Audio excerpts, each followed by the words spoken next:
नमस्कार दोस्तों, स्वागत है आपका अपने चैनल मेरी कहानी में।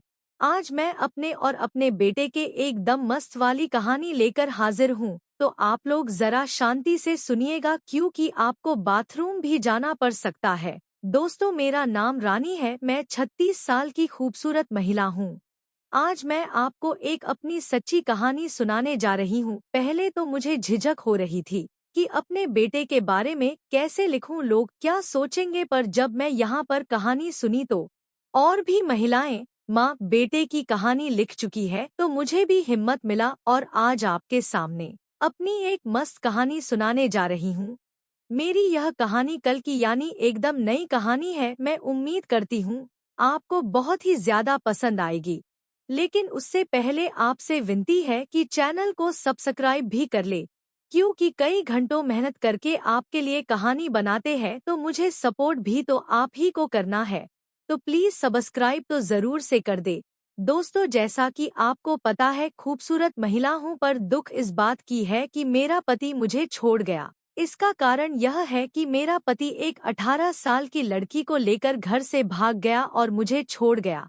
आपको भी यह जानकर आश्चर्य हो रहा होगा, एक 40 साल का आदमी एक 18 साल की लड़की के प्रेम में पड़ गया तो भला 36 साल की औरत के साथ क्यों रहेगा।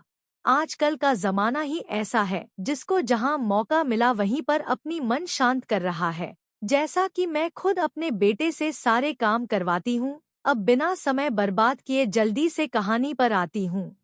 कल की बात है, खेत में धान रोपाई का काम चल रहा था। मैं और मेरा बेटा कल देर शाम तक खेत पर ही थे।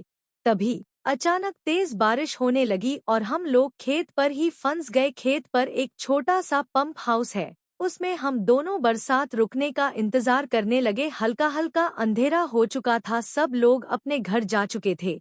बारिश थोड़ा कम होती तो हम दोनों घर के लिए निकल पड़ते। मैं बारिश में भीग चुकी थी, इसी वजह से मेरे कपड़े गीले हो गए थे। जैसे ही मैंने अपने आंचल को हटाया, मेरा बेटा देखकर पागल हो गया। वो अजीब सा बर्ताव करने लगा, उसकी सांसें तेज होने लगी, उसके पसीने आने लगे थे। वो बरी बरी आके करके मुझे देख रहा था।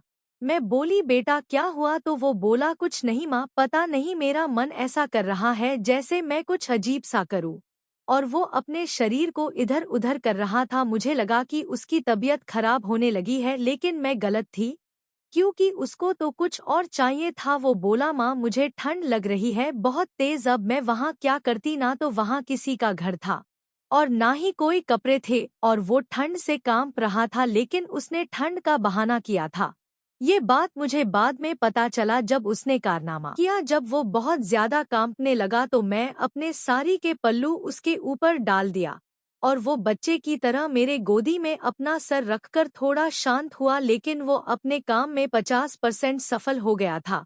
10 मिनट बाद मैं बोली, राहुल बेटा अब कैसी तबीयत है? तो वो बोला, माँ अब भी ठंड लग रही है, 10 मिनट और रुक जाओ, मुझे ऐसे ही सोने दो। कुछ देर बाद वो उठा और बोला, माँ पापा आपको कब छोड़ कर गए थे?